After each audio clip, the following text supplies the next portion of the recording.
Guys, I'm Steve. Welcome back to the channel. Welcome back to another video. If it's your first time stopping by the channel, hit that subscribe button. Trust me, you won't regret it. If you're a returning subscriber, as always, guys, welcome back, and I do appreciate the support. I hope you guys are in good health and good spirit, and happy Wednesday to you guys. Now, I want to talk about a story that occurred on February 8th that I want to share with you guys, and it deals with a subject that we talk about on here sometimes, domestic disputes. Usually the ones that result in serious injury or possibly death. This woman that you see up here, God bless her, her name is Michelle Gillis. She's 60 years old. You would think at 60 years old, a person would have peace in their life with the knowledge and wisdom that they've accrued over the years. They settle down with somebody that makes them happy and going into their twilight years and riding off into the sunset and building something great. Such wasn't the case for Miss Gillis. This man right here that you see is an old fool. His name is Harry Wolf. And he's 60 years old, like Miss Gillis. This guy, he's from Orangeburg, South Carolina, where this happened. Shout out Orangeburg. This guy, ladies and gentlemen, poured gasoline on this woman in her home and set it on fire. Set her on fire. In the house. And this happened February 8th. Let's jump in this story and come back and talk about it because I want to say a couple of things. Adam, thanks. A Midlands woman has died and a man is now behind bars after he admitted to deputies he lit the woman on fire in their home. We brought you the first alert earlier this month. Orangeburg Sheriff's Office says that the 60-year-old Harry Wolf admitted to pouring gasoline on 60-year-old Michelle Gillis and then lighting her on fire back on February 8th. Wolf's now being charged with murder and first-degree arson. Investigative reporter Derek Rush has more after speaking with the victim's son.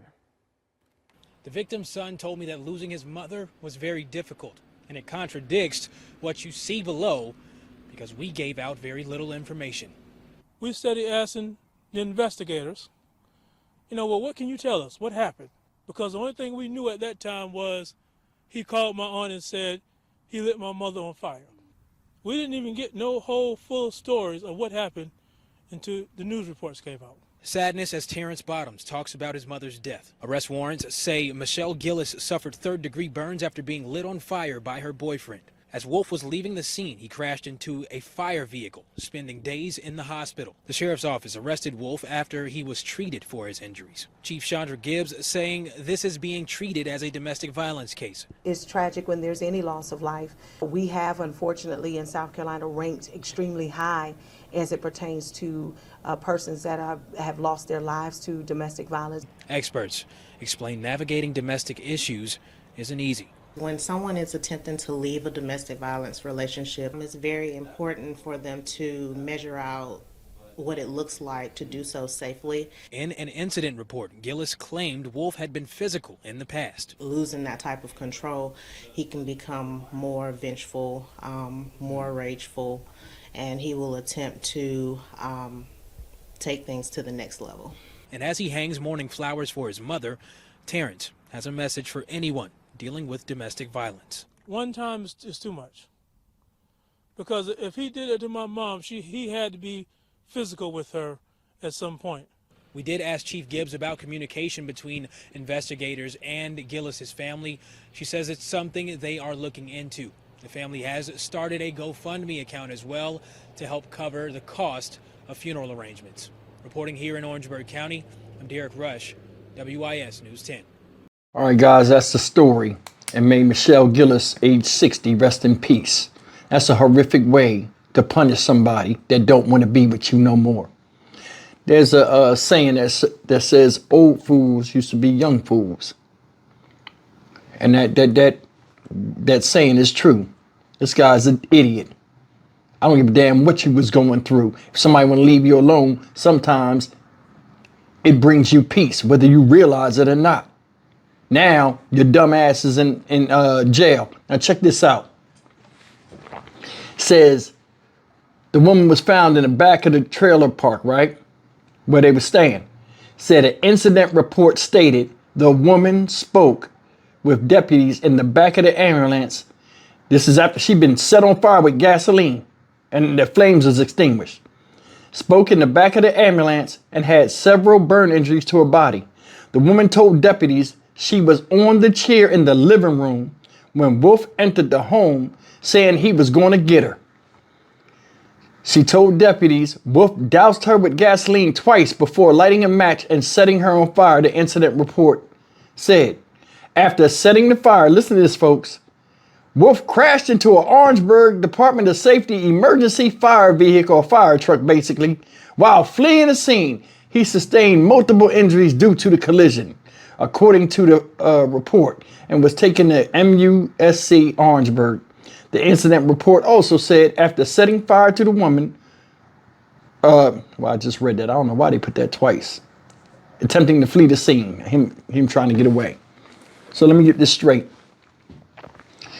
You busting this woman's trailer when she's sitting at peace. Throw gas on her twice. I'm going to get you because she don't want to be with you no more. You strike a match and then throw it on her. You had ample time to stop that dumb shit, but you were so hell-bent because your feelings is hurt that you want to jump up here and cause somebody not only bodily harm, but horrific grief in an attempt to prove a point. You don't leave me. Who do you think you are? Well, some people are worth leaving. And you, sir, are one of those fucking people. Now, I'm going to tell you something. If you paid attention to what the son said, because he got some sides on him too. He said it had to be a history of him fighting on her. Now, I'm going to tell you something. It's very easy for somebody that has never been in that position, i.e. myself, and I want you to hear me, or a man, to be like, well, why do you don't tell somebody? Why you don't this? Why you don't that? A lot of people, they suffer in silence. And if that's her only son or whatever, a lot of times if you're scared of somebody that pummels you and beats on you and inflicts pain on you, a lot of times you're scared to get other people involved because you don't want to see them get hurt. So a lot of people just suffer and don't say anything. This guy's a classic abuser. He is. And he need to stand accountable. Anytime people do horrific crimes to others, they should not be given plea deals. They should not be able to sit in court with their fucking mouth shut and leave everybody to guess why. They need to be able to stand up there or forced to stand up there and say why they did it, no matter how stupid it was, because it's no damn way or reason for somebody to die like that when you once had a relationship with them. You understand what I'm saying? Then his dumb ass trying to get away, right? Because up here in the article, it says when the police and firefighters were responding, the flames were already extinguished. Look at that house. So basically, he set her on fire, then thought about it because she was screaming all loud, I guess, or whatever. And then, like a little kid, they do something and be standing on it. And then when they see it's bigger than what they thought, they try to fix it, clean it all up, and then run away. He put the fire out himself after setting it while she was sitting in her chair, relaxing.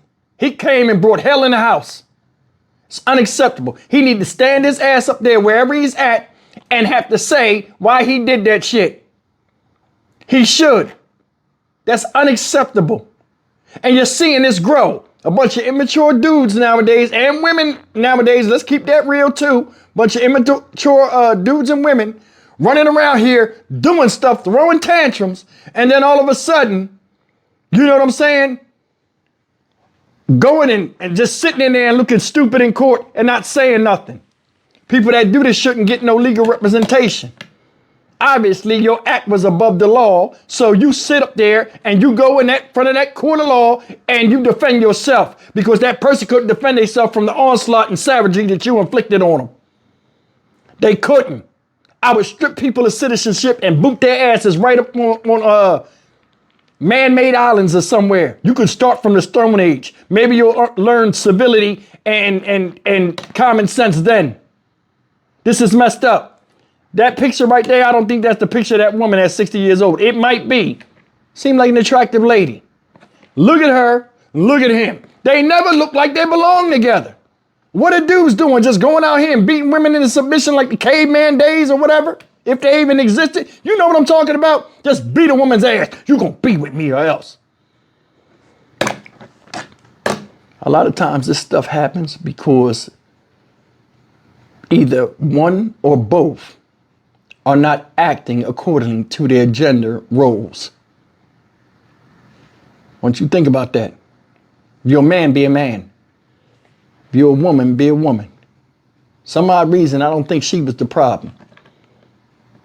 I don't. Just from the way he handled that situation. Set the fire, put it out, try to run away, hit a fire truck. That right there shows chaos and gunfire in one's mind. And rationale. And obviously life decisions. Fuck this dude.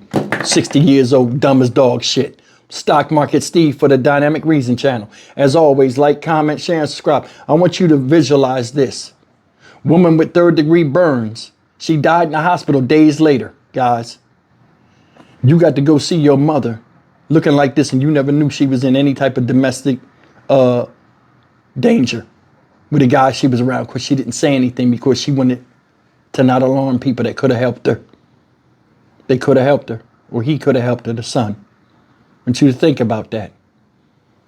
What type of terror is inflicted on people where they keep their mouth shut and just get tortured and beaten because they don't want to involve others, even if it means saving their own life? It's something to think about. See you in the next video. Take care.